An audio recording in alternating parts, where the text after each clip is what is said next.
Bismillah. Assalamualaikum warahmatullahi wabarakatuh.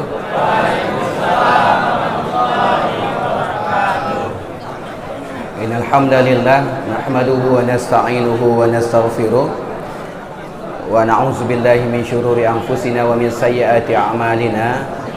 May yahdihillahu fala mudilla lahu wa may yudlil fala hadiyalah. Asyhadu an la ilaha illallah wahdahu la syarika lah wa asyhadu anna Muhammadan abduhu wa rasuluh. Allahumma shalli ala Muhammad wa ala alihi wa sahbihi ajmain. Baik, teman-teman semua di Lapas Moro Padang ini, alhamdulillah kita bisa bertemu lagi pada kesempatan kali ini. Dan kemarin saya dapat info ada yang mau mu'alaf ya, ada yang mau masuk Islam. Dan alhamdulillah saudara kita yang mau mu'alaf atau mau masuk Islam itu sudah ada di depan kita. Kita akan arahkan sedikit ya, kita arahkan sedikit tentang bagaimana proses untuk menjadi mu'alaf dan apa saja kewajiban yang harus dilakukan setelah menjadi orang muslim atau setelah memeluk agama Islam, dan apa saja keutamaan menjadi mu'alaf. Kita akan bahas nanti. Baik, siapa namanya? Putra ya, pakai mic saja. Siapa namanya? Nama panjangnya?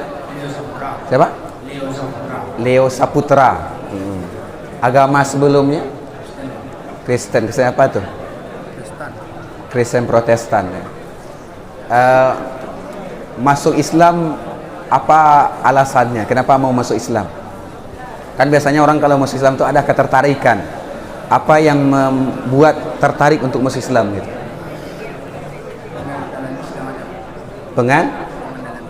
Pengen mendalami Islam. Oke. Ada yang maksa masuk Islam? Memang dari hati nurani ingin masuk Islam? Nggak ada yang maksa-maksa ya? Nggak ada yang intimidasi ya? Pihak manapun nggak ada ya? Teman-temannya di lapas atau siapapun nggak ada ya? Memang dari dekat pendidikannya, memang dari hati pribadi masuk Islam. Alhamdulillah. Jadi saya sengaja bertanya ini kepada saudara kita Putra, karena memang dalam agama kita ini kan nggak boleh maksa orang masuk Islam. Ya, agama kita nggak boleh maksa orang masuk Islam, nggak boleh. Makanya Allah mengatakan la ikraha fid din, tidak ada paksaan dalam memeluk agama ini. Jadi kalau orang tertarik ingin masuk Islam ya alhamdulillah, tapi kita nggak boleh maksa-maksa. Kamu wajib masuk Islam, kalau nggak saya bunuh. Nggak boleh. Kalau nggak saya teror, nggak boleh itu. Itu bukan karakter agama kita. Makanya kita tanya, alhamdulillah saudara Putra, Leo Putra ya, Leo Saputra ingin masuk Islam tanpa ada paksaan, tanpa ada intimidasi, memang keinginan pribadi dari hatinya untuk masuk Islam. Maka kita akan tuntun mengucapkan 2 kalimat syahadat. Tapi sebelumnya saya minta teman-teman agak diturunkan volume suaranya dulu, agak diam dikit.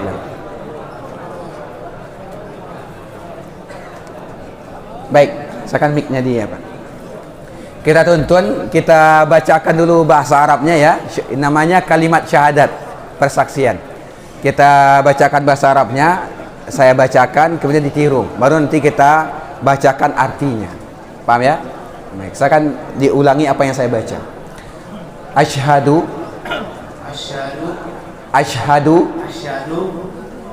paham ya? Asyhadu alla ilaha illallah wa asyhadu anna Muhammadan Rasulullah. Baik, kita ulang lagi.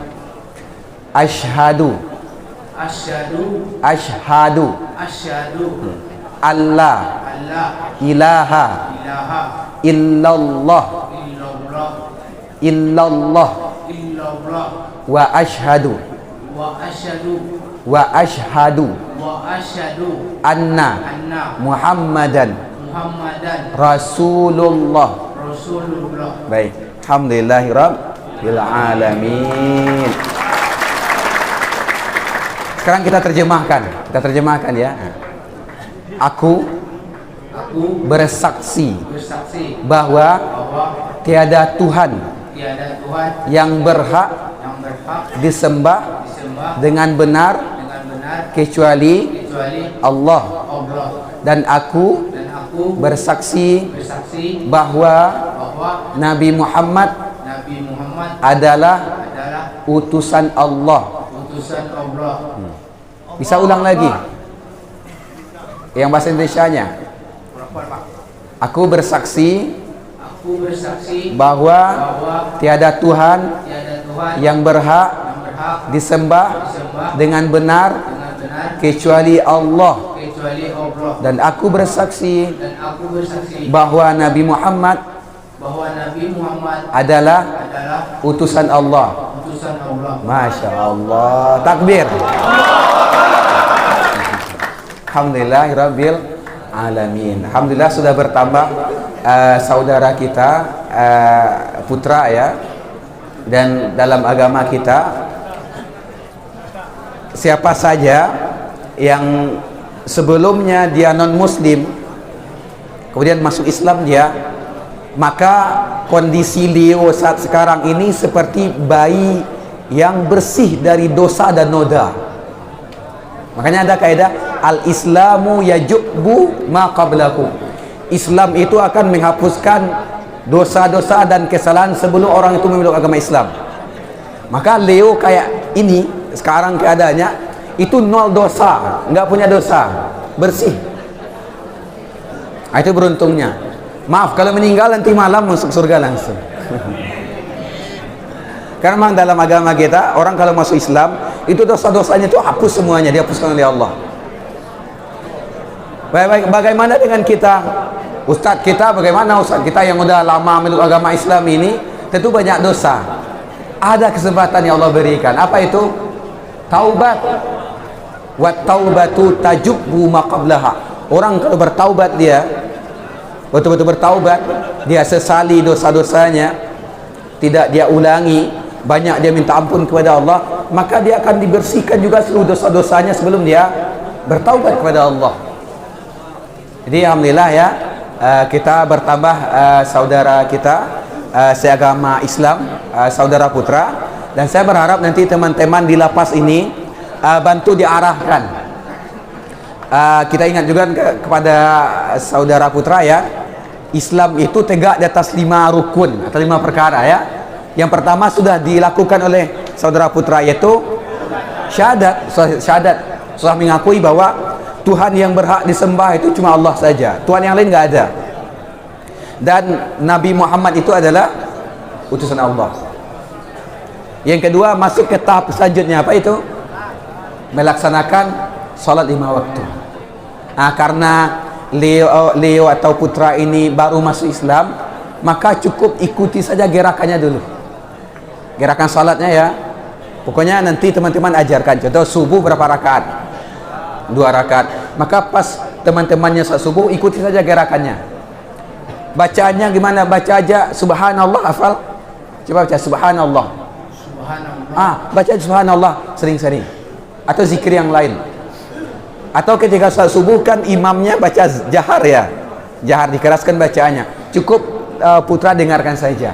Dengarkan saja. Nanti ketika imamnya ruku juga. Ketika bangkit juga. Sujud. Pokoknya ikuti aja gerakan imam. Ya, kayak gitu nanti. Kemudian itu kewajiban putra setelah masuk Islam. Wajib laksanakan salat 5 waktu. Subuh 2 rakaat. Kemudian nanti siangnya zuhur namanya 4. Berapa zuhur? 4 rakaat. Kemudian nanti sorenya sekitar jam-jam setengah 4. Setelah asar berapa? 4 rakaat. Ketika udah matahari terbenam nanti salat maghrib 3 rakaat, dan ketika udah malam nanti salat isya berapa? 4 rakaat. Jadi nanti itu wajib dilaksanakan dan harus dilaksanakan. Kemudian nanti masuk kalau ada sudah datang bulan Ramadan namanya ya. Itu insyaallah orang non muslim pun tahu karena di Indonesia udah masyhur kan.